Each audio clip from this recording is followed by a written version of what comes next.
Hello friends, कल की video में हमने डिस्कस किया था गवर्नमेंट बजट, जो कि हमारे state TGT SSST and economics PGT के लिए मोस्ट इम्पोर्टेंट हो जाता है। दोस्तों, जो आज का टॉपिक है हो जाएगा हमारा न्यू इकोनॉमिक रिफॉर्म्स। ये भी हमारे एसटेट टीजीटी पीजीटी के लिए मोस्ट इम्पोर्टेंट टॉपिक हो जाता है। देखते हैं दोस्तों आज का हमारा topic new economic reforms. Bharat में नए आर्थिक सुधार क्या हो जाएगा। भारत में आर्थिक सुधार मतलब इसका जो तात्पर्य है दोस्तों, वो 1991 के बाद लागू की गई जो उदारीकरण, निजीकरण और वैश्वीकरण की नीतियां हैं। किसकी नीतियां दोस्तों? जो न्यू इकोनॉमिक रिफॉर्म है उसका मीनिंग्स क्या है कि 1991 से के बाद, ठीक है, नई जो लिबरलाइजेशन, प्राइवेटाइजेशन, ग्लोबलाइजेशन की जो मतलब पॉलिसीज़ थी, ठीक है, इन्हें क्या बोला गया था दोस्तों? इन्हें बोला गया था एलपीसी। एल से क्या हो जाएगा दोस्तों? एल से हो जाएगा लिबरलाइजेशन, और पी से हो जाएगा प्राइवेटाइजेशन, और जी से हो जाएगा दोस्तों ग्लोबलाइजेशन। ठीक है, एलपीजी की फुल फॉर्म भी पूछ लेते हैं एग्जाम वाले। एलपीजी क्या हो जाएगा?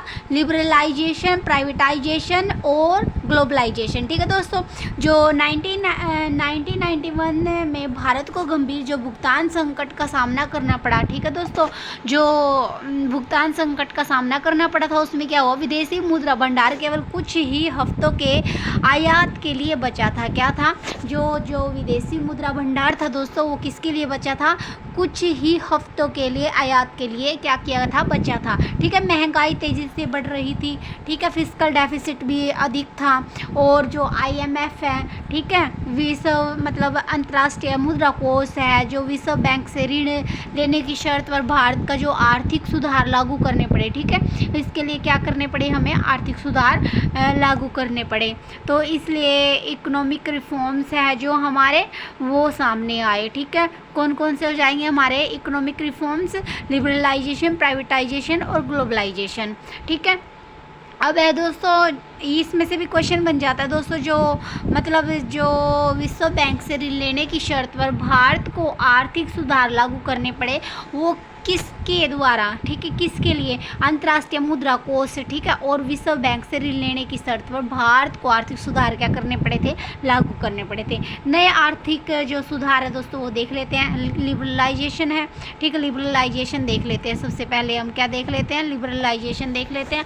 लाइसेंस राज और नियंत्रणों को हटाना। ठीक है दोस्तों, क्या हो जाएगा? जो लाइसेंस राज है और जो नियंत्रण लगे हुए थे कुछ उद्योगों पर, तो क्या कर दिए गए? हटा दिए गए। उद्योगों पर निवेश और उत्पादन से जुड़ी पाबंदियां घटाना। ठीक है, जो उद्योगों पर निवेश से संबंधित जो उत्पादन पे जो क्या लगी हुई थी, पाबंदी लगी हुई थी, ठीक है, उनको क्या कर दिया गया? घटा दिया गया, कम कर दिया गया। ठीक है, विदेशी निवेश एफडीआई और निजी निवेश को प्रोत्साहन। जो हमारी एफडीआई है, ठीक है, और निजी निवेश है दोस्तों, उनको क्या मिला? हमें प्रोत्साहन मिला। ठीक है, उदारीकरण की वजह से। ठीक है,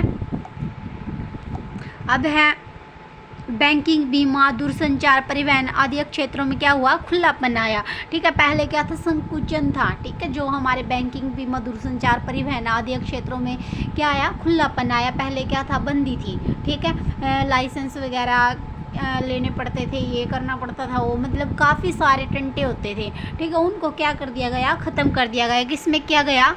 लिबरलाइजेशन में। ठीक है दोस्तों, अब है हमारे प्राइवेटाइजेशन।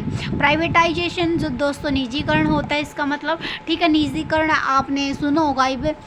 कई साल हो गए, क्या किया गया? सरकार ने सारी चीज़ों में क्या कर दिया गया? प्राइवेटाइजेशन आ गया। ठीक है, सार्वजनिक क्षेत्र के उद्यमों में निजी भागीदारी बढ़ाना। ठीक है, जो हमारे जो सार्वजनिक क्षेत्र थे, ठीक है, जो गवर्नमेंट के जो सेक्टर होते हैं दोस्तों, उनमें क्या किया गया? इसमें प्राइवेट जो सेक्टर होते हैं उनको भी भाग लेने का मौका मिला। ठीक है, घाटे वाली सरकारी कंपनियों का विनिवेश क्या किया गया? जो डिसइन्वेस्टमेंट है दोस्तों जो कंपनियों में, ठीक है, उसको क्या किया गया? विनिवेश किया गया। ठीक है, निजी क्षेत्र को प्रतिस्पर्धा और दक्षता बढ़ाने के लिए अवसर। ठीक है, निजी क्षेत्रों को प्रतिस्पर्धा और दक्षता बढ़ाने के लिए अवसर। ठीक है, अब है हमारी ग्लोबलाइजेशन। वो क्या था हमारा?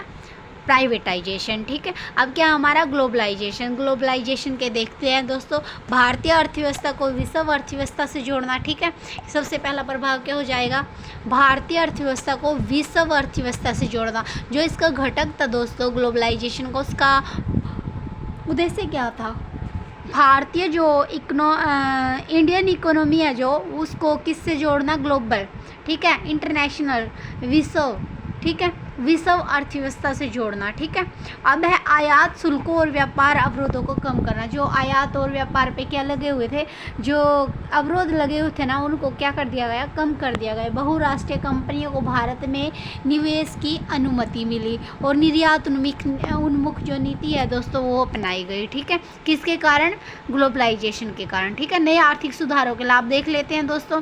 नए आर्थिक जो सुधार है उसके लाभ क्या हो जाएंगे, आर्थिक विकास दर में क्या हुई, वृद्धि हुई।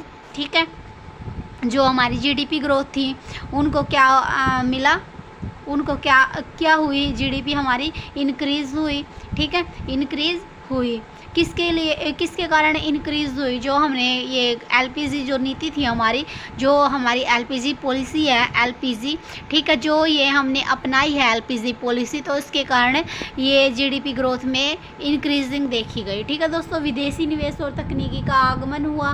क्या हुआ दोस्तों, विदेशी निवेश और तकनीक का क्या हुआ, आगमन हुआ। सेवा क्षेत्र जैसे आईटी, बीपीओ, टेलीकॉम का तेज विकास हुआ दोस्तों। क्या हुआ, ये एलपीजी के कारण सेवा क्षेत्र जो आईटी, बीपीओ, टेलीकॉम का क्या हुआ, बहुत तेज़ विकास हुआ। रोजगार के अवसरों में बढ़ोतरी मिली। क्या हुआ, जो रोजगार के अवसर थे दोस्तों उनको क्या मिली, बढ़ोतरी मिली। उपभोक्ताओं को वस्तु व सेवाओं में अधिक विकल्प। ठीक है दोस्तों, जो उपभोक्ताओं की जो वस्तुएं थी पहले क्या थी, कम विकल्प देखने को मिलते थे उपभोक्ताओं को, तो अब क्या है, विकल्प ही विकल्प मिल जाते हैं। ठीक है, वस्तुओं व सेवाओं में। अब देख लेते हैं दोस्तों नए आर्थिक सुधारों की सीमाएं क्या हो जाएगी दोस्तों, ये क्या थे, हमारे लाभ थे, अब है हमारी सीमाएं हानि। ठीक है, ग्रामीण और कृषि क्षेत्र की उपेक्षा की गई दोस्तों। जो हमारी एलपीजी नीति थी नहीं अपनाई गई थी, उसके कारण क्या हुआ, तकनीक को बढ़ावा दिया गया। ठीक है, विदेशों को बढ़ावा दिया गया, लेकिन जो शहरी क्षेत्र थे उनको भी बढ़ावा दिया गया। लेकिन जो ग्रामीण क्षेत्र थे ना दोस्तों, जो कृषि क्षेत्र की क्या की गई, उपेक्षा की गई। ठीक है, अवहेलना की गई इस क्षेत्र की। ठीक है, अमीर गरीब के बीच असमानता क्या हुई, बढ़ी। जो हमारे अमीर और गरीब के बीच का जो फासला था दोस्तों वो क्या हुआ, बहुत ही बढ़ गया। ठीक है, इसकी वजह से विदेशी कंपनियों पर अत्यधिक निर्भरता। ठीक है, जो हमारी विदेशी कंपनियां हैं उस पर क्या हो गई, हमारी अत्यधिक निर्भरता बन गई। ठीक है, बेरोजगारी की समस्या बनी रही। क्या हुई, जो बेरोजगारी की समस्या दोस्तों वो क्या हुई, बनी रही। ठीक है, पारंपरिक और लघु उद्योग प्रभावित हुए। जो हमारे पारंपरिक मतलब छोटे छोटे उद्योग थे दोस्तों वो क्या हुए, इससे एलपीजी जो हमारी नीति पॉलिसी थी, ठीक है, उससे क्या हुए, ये प्रभावित हुए, पारंपरिक और लघु उद्योग। ठीक है, ये था आज का हमारा टॉपिक दोस्तों, न्यू इकोनॉमिक रिफॉर्म्स। दोस्तों आई होप ये वीडियो आपको पसंद आई होगी, तो प्लीज़ वीडियो को लाइक कीजिए, शेयर कीजिए, कमेंट कीजिए, ताकि मैं और वीडियो आप तक लेके आ सकूं और पहुंचा सकूं। ठीक है दोस्तों, सो थैंक यू दोस्तों।